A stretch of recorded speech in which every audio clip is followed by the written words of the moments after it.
I think a lot of you know about the cheetah. I certainly know about the cheetah from when I was little, because at least when I was young, it was the fastest running animal on the planet. And it's not something you typically associate with robotics. But based on not just the research, but the demos and prototypes of the next speaker, all of that may have to change. I am very, very excited to welcome Professor Sangbae Kim here. And we will hear about how robots, and continuing, I guess, the thread from the albatross from this morning, how robots inspired by animals is a very, very promising wave of robotic exploration. Thank you. Thank you, Trond. Yeah. Good morning, everyone. My name is Sangbae Kim. I'm an associate professor of mechanical engineering right across the street at MIT. So I've been working on legged mobility for about 15 years, and I'm going to share you some idea about why we care about this technology, how it's going to be relevant to our life. Just to step back, we last 10 years, probably maybe close to 20 years, more than 20 years, 25 years or so, we've been focusing on information. It matters a lot. We had a wireless technology advanced significantly. Now everybody has this a supercomputer in your hand, and they can do almost everything on your hand. You can do bank account, you can send messages. We've been focusing on how to deliver the information as quick as possible using advanced even applications like Twitters. Now you can listen from president in a second or two. But the world is going to change because the information technology can be distributed very quickly, because mostly software, everything is wireless. So it doesn't take much time to actually transmit your technology. When it comes to physical interaction, we saw in the manufacturing setting as well, but the physical interaction, physical service is not going to be that easy or not going to be that quickly. But it's going to come because the information delivery is oversaturating at this point. So you have to think about what kind of physical services we're going to need. Or delivery is already in the hot topic at this point. You can't deliver with those bits and atoms. You can just send a text and then deliver. You have to have some physical interaction. You have to deliver energy to the delivery. Elderly care, you start seeing this population and demographic trend heavily in Japan and Korea, and China is better, but it's still catching up. US is also better than other countries, but the majority of the Northern Europe and the Asian countries are their population, the elderly population growth is very significant. The young population shrink very quickly. And then who is going to take care of the elderly care people? And it's the one thing big difference you can think about between the factory setting to your daily life is not repeatable. Every single time you take care of something, very simple job, you're going to have to think about very different situation. In the manufacturing setting, everything is controlled, everything is predictive. You have to fix it in repeated environment. In daily life, even in this kind of environment, you're not going to be able to fix and then define everything perfectly. Companionship is also a problem, and home security. You can think about many different things. The disaster response, every disaster should be different. By definition, disaster is unexpected. So I'm working on the disaster response at this point. But you have to think about many different physical services in the future. It's going to be an important part of our industry. You need mobility. You can't think about physical service without mobility. It's not a physical service. It's a booth. So you have to think about how to create this smarter mobility that we don't have at this point. Let's take a look at mobility technology just briefly. We've been conquering the entire world very effectively, very fast, actually. If you think about the history of an airplane, is only barely 120 years. And then the ships have a much longer history. But I want you to kind of compare airplane, air mobility, and then water mobility on the water, or the ocean mobility, and then ground mobility. There's a big difference between air and water compared to the ground. Does anybody know what's really differentiating these two categories to the ground? You can see the difference between animals and our engineering counterpart. There are quite a bit more similarity between airplane to the birds. Maybe shark is not the right one, but they're pretty much using similar technology. When it comes to car to the cheetah, it's not even a glimpse of similarity. I can tell you why. Because these two area, if you look at the birds and the water mobility and the air mobility, you're constantly interact with the medium which is soft and constant. Yeah, we can talk about like a turbulence and so on, but still you're dealing with the air. Still you're dealing with water. In the ground mobility, you have to switch. Surprisingly, it took like for a long period of time, but it's surprising that switching caused so much complexity and require intelligence. What do you mean by switching? Your legs should be in the air for a while, and then you have to collide in the ground. You have to deal with that collision, which is pretty hard. Your feet is pretty compliant, but your ground is always, most likely, is very hard. And then you have to switch your controller. You have to switch all these medium change, and constantly, and sometimes very fast. The Cheetah is running at, like, for example, 6 miles per hour. They're hitting about ground about 4 times in a second. So you have to deal with that transition sometimes twice. When you're walking around, you're dealing with that like twice in a second. You're not even using your forebrain to do it. You don't even know what's going on. Your body is just know what to do. So that's why we have such a big difference between cars to the animals. Why? Because we change the environment to use our continuous technology to be valuable, the valid, so you can actually change the world into the very flat terrain, so your car continuous machine can actually handle. How big the car has to be to handle like a curve about this big? At least you have to the SUV. I can go over about a foot height obstacle. You need a Humvee at least, or a tank to go over. My cat can probably handle those height. That's why animal evolved a certain way. We couldn't catch up with that because we actually changed the environment so that we can actually handle this mobility. We didn't do that in the air. We didn't do that in the water because you can't. You can't reshape your air to make easier technology to available. You cannot reshape your water to change, this technology does not work. We did it on the ground, right? You can't have a train run without a rail. You can't have a car running without a road. So now you think about it, like where are the problem we don't have of road? Stairs, curves, your toys and of your child. None of these wheeled robots will navigate in our house because their toys are everywhere. And then sometimes laundries and the food is spilled on the floor. So we need to think about how to actually tackle this ground mobility in more general sense to do the physical interaction. So let's take a look at the manufacturing side, step back, because this is the most advanced technology we have in terms of robotics. Robotics, Victor Scheinman, he just passed away about a year ago. He invented the first programmable 6-axis programmable arm, and then that became Puma and that and so on. And now we are reaching a level that this robot can actually move and then do like really precision. The base is moving a lot nowadays, and then do a lot of very precise movement, very repeatably, very reliably.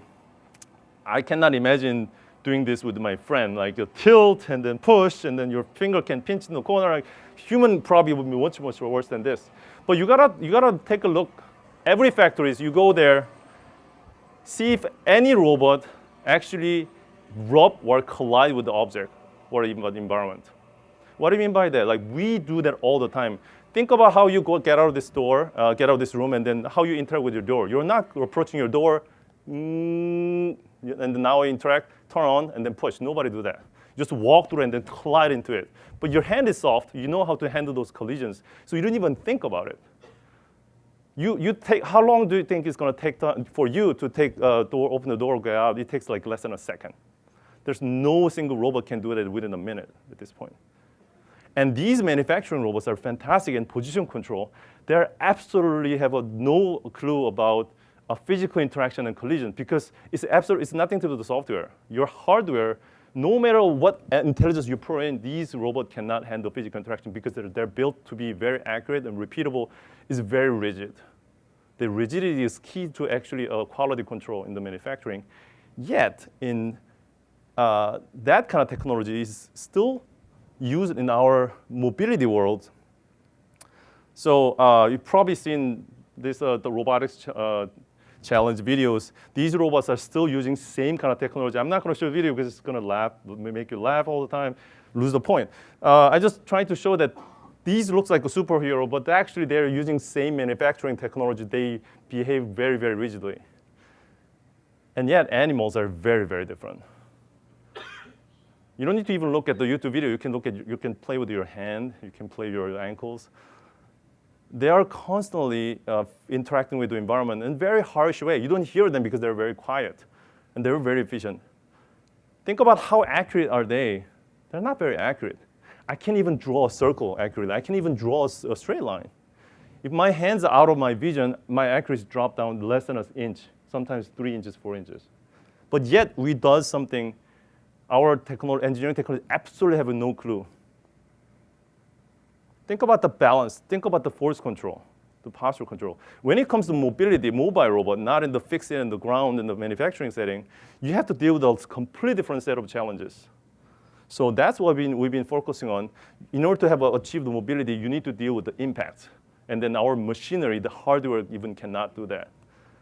So in MIT biomimetics lab, in our lab, we've been focusing on developing machine that can handle impacts for the last 8 years. So this looks like a black dog running on the treadmill, but I want you to see as a machine that can actually handle impact very safely, very dynamically and controlled way. Each leg stay on the ground about 80 milliseconds. That's about a fifth of your blinking eye. And then we are actually doing force control during that period of time. It does a lot of other things, but we start integrating the vision. Again, the vision interaction with the radar sensor, look at the obstacle and then measure distance and not jumping over obstacle. Those are not actually that hard. The hard problem is how can you handle that impact? What kind of machinery can actually detect and then without braking and observe energy? So this is one thing I've been stressing a lot. Once you start building machine like mobile machine like that, your spec should include the negative power, not just positive power. What do you mean by that? You need to be able to absorb power safely. Without that capability, you have a no mobile robot. So this video hopefully can give you some idea about what kind of character do we need for the machine in the future. Achieving this kind of behavior in the small scale and the low force is very easy. But in order to be able to do that, the compliant behavior, at the same time you can generate high forces. That's basically what you are. You guys should be very careful. Any machine next to you can kill you actually if something goes wrong. They're really powerful machine, but you're comfortable because you know that the people next to you are actually well controlled. Your arm is very compliant. You can interact with them no problem. But if the power of what you guys have is really, really high. So you have to think about what kind of machinery we need to develop for the mobile machine that can handle this soft and then compliant behavior. At the same time, you should be able to carry heavy load and then help. So I'm going to give you the other examples. In order to do that, we actually we need to develop like every component by ourselves. And if you look at our machine, only thing we buy is actually battery and then computer. Everything else we develop on-house. So we wind the first motor, wind the coil in our lab. It took like 3 weeks, and then one of the coil was broken, so okay, unwind another 3 weeks, and well, 1 week and 1 week and 1 week. So wind and unwind and wind. So it took 3 weeks to test, and then afterwards we send it off. We develop our own electronics because none of the commercial one can handle that kind of power. We need to design our transmission. Mechanical transmission is actually one of the hardest problems to solve. We're still working on it. So now I'd like to show you the new machine. This is a Cheetah 3, the next version of the Cheetah 2. Cheetah 2 was exciting, running, jumping, great, but I don't want to use that in our indoor environment. So this is more like an indoor environment application. And it has a much higher flexibility and range of motion, have a much higher payload, and then it behave much better. So you can actually have it indoor. So you'll be able to navigate in the indoor and then carry more luggages. And we'll be able to have a very large workspace. You can actually be able to manipulate with the front limb. So this robot doesn't have a front or back or top and bottom. The knee can flip back and forth. The arm can reach up and then back. We're trying to maximally utilize the features that exceed the biology. My arm cannot rotate backward because of biological limitation. We don't need to live with that in engineering world. We're playing God in engineering robot design. So we actually maximally utilize the feature to actually maximize performance without having too many joints. Just to give you an idea, I have a 600 muscle. This robot has 12 motors. We can't afford more than that because it's getting way, way more expensive. We actually had a small survey about price of the robot versus the degree of freedom is a logarithmic relationship. If you have a double the number of actuator, price goes 10 times. So think about the future. Think about the future. It's not going to happen next 5 years, but think about what kind of physical interaction capability our robot should have to handle this very simple task, moving from bed to the wheelchair. I'm not sure if you have anybody who has a mobility issue. This is a big challenge. I had one student in my lab a few years ago. She lost sensation from belly down because she had a car accident. I helped her to move from wheelchair to the car. She was amazing. She can do all kinds of, she did for a while, so she's really good, but it's daunting. For us, we don't even think. That takes 2 seconds. For her to take about 5 minutes because she has to get herself pushed off from the wheelchair to the car only using upper body strength, right? Pull everything by arms and then put herself into the car. Now she has to disassemble the wheelchair without anchoring her body on the car, like leaning forward. She might fall onto the ground, right? She has to disassemble piece by piece, only using arms. And then finally close the door and then drive back. She has to reverse that process twice in a day. Just moving from wheelchair to the bed is going to be a big problem. He's helping a lot to basically that happen. And think about it, there's a very delicate process, but also require high strength. Right? You have to bear the weight.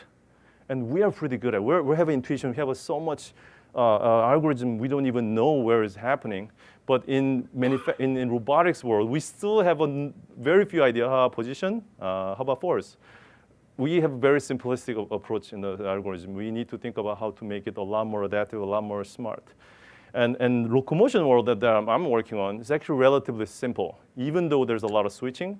But still, we're only working on moving around in the ground area. When it comes to manipulation, your object, your target, whatever the object or the person, case is just exploding. It's way, way more complex. So eventually you have to think about how to do mobile manipulation. You have to move around and manipulate. It would be great if you can anchor yourself on the ground and then do some work and then maybe unanchor and then move it again. That's not going to be very, very easy either.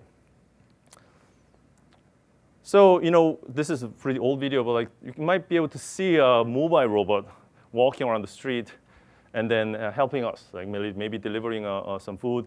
I saw there's some delivering service companies. They cannot handle this little curb. They have a very limited mobility area. We might have something like that. Probably not going to be like a cheetah shape, but some legged fashion. They can handle many, many different environments, much, much less harmful to the environment and people. This actually a 5-minute experiment drew about 35 people, and then they're throwing questions because it's not a very common thing to see in a Cambridge street. I want to finish my talk with a couple of quotes. Rodney Brooks is one of my mentors. He's a big fan of him. And then Hans Moravec actually stated such an important sentence that they wrote in the 90s. They actually talk about this in the 1990s.